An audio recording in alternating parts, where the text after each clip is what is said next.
Now let's get some more perspective on the recently passed Companies and Allied Matters Act. Earlier on, I spoke with the National Superintendent of the Kingsway International Christian Center, Pastor Femi Fasheru. I started by asking him for his reaction to the new law. My understanding is that every church, every religious organization is already registered with the CAC. They've been regulated. The churches are regulated. So you have some churches that are compliant, like our church, for example. We submit our management report, our accounting report on a yearly basis with the CAC.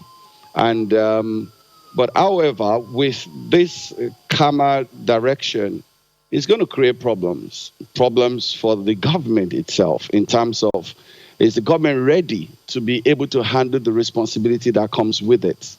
I don't know how many churches are in the Redeemed Christian Church of God.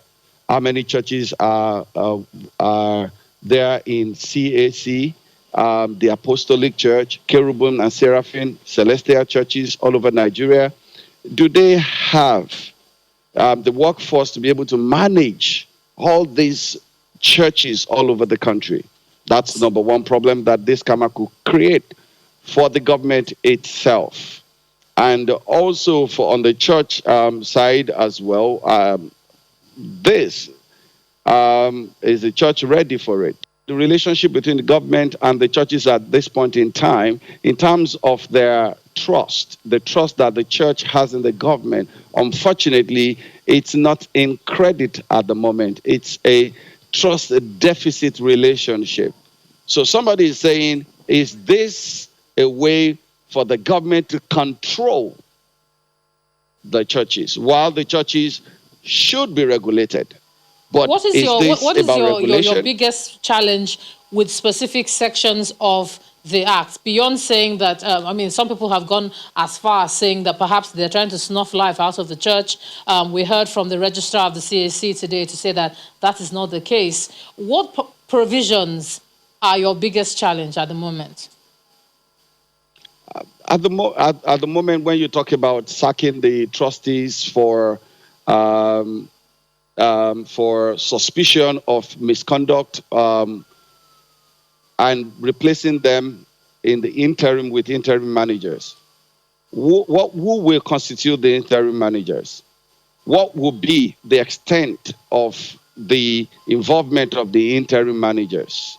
Were the stakeholders involved in all this arrangement? Some people have said that this is not any different from what we see in other parts of the world, where the church is regulated to some extent, and that this is just something that we're trying now to see how we can better organize the system. You don't agree with them that this is something that occurs in other parts of the world? This is not exactly what happens in the other climes.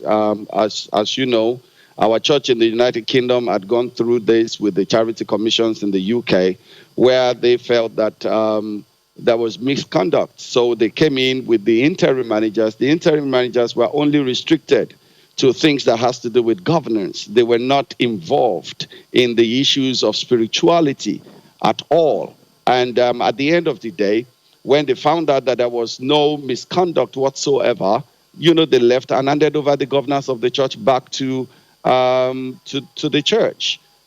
This is not clear from what is being said here. I think what we are hearing so loud here is the fact that trustees are going to be removed and then interim managers are going to come in. Who are the interim managers? What are they going to be doing when they come in? This is not exactly what it is over there. And in fact, the problem this has created in other climes like America, like United Kingdom, is making all these churches, all these branches, to go and register their own trusteeship. This is going to be a big problem in Nigeria. Finally now, what's the way out of this controversy? You spoke earlier about the fact that perhaps the key stakeholders were not carried along, as we say in this part of the world. What do you think should be the way out of this controversy for there to be peace while this goes through? I think the government should step down the execution of this act for now. It should be stepped down. I think the stakeholders should be brought to the table, and for the gray areas of it to be well defined so that trust can be built between the church and the government. Once that is done, and the government understands clearly what the government is, the church rather understands what the government wants to do to make sure that this is not about control. If it's regulation, that is fine, and yes, the churches need to be regulated. I agree with that. The churches need to make some adjustments. Yes, but they can sit down at the table, and this is not something that this is a matter of spirituality. It's not something somebody is just going to come and bring an act and say they want to control the church. It will not work. All right. National Superintendent of the Kingsway International Christian Center, KICC, Pastor Femi Fasheru. Thanks a lot for sharing that with us.